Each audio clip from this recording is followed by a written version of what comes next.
ওয়াল্লাযীনা ইয়াবিতুনা লিরাব্বিহিম সুজদান ওয়া কিয়ামা। আল্লাহ রাব্বুল আলামিন বলেন মুমিনদের তৃতীয় নাম্বার বৈশিষ্ট্য হলো তারা তাদের রবের উদ্দেশ্যে, তারা তাদের রবকে খুশি করার উদ্দেশ্যে রাত্রি অতিবাহিত করে।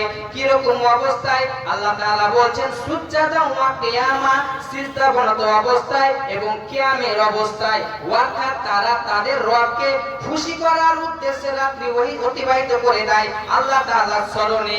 আল্লাহ তাআলা জিকির আজকার করতে করতে, নওয়াফিল নামাজ আদায় করতে করতে তারা রাত্রি অতিবাহিত করে দেয়। বিশ্বনবী সাল্লাল্লাহু আলাইহি সাল্লাম বলেন, এটি হলো হাদিসে কুদসি। আল্লাহ রাব্বুল আলামিন বলেন, যেই লোকটা আমার ওলির সঙ্গে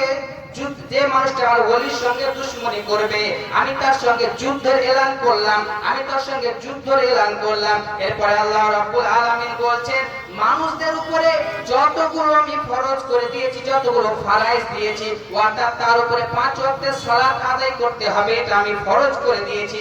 এই সালাত তারা যখন আদায় করবে, এরপরেও যখন তারা ফাঁকা টাইমে খালি সময়ে রাত্রি বেলায় রাত জেগে জেগে যখন তাহাজ্জুদের নামাজ পড়বে, নফল নামাজ পড়বে, এর দ্বারাই তারা আমার নিকটবর্তী হতে থাকবে, আমার কাছে হতে থাকবে। তারা এক সময় এতটা আমার নিকটবর্তী হয়ে যাবে, আল্লাহ রাব্বুল আলামিন বলছেন যে আমি তার কান হয়ে যাব, যে কানে দ্বারাই সে শুনে।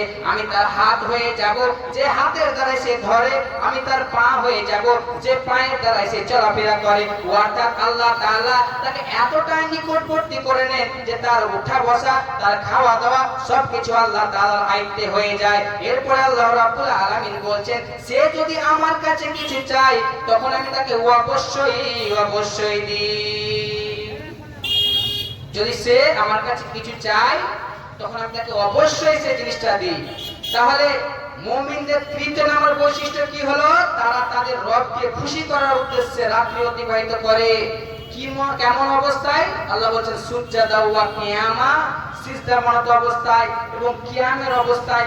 অর্থাৎ আল্লাহ তাআলাকে স্মরণ করতে করতে তাহাজ্জুদের নামাজে দাঁড়িয়ে নিজের রাত অতিবাহিত করে দেয়। এটা হলো মুমিনদের তৃতীয় নাম্বার বৈশিষ্ট্য। চতুর্থ নাম্বার বৈশিষ্ট্য কি?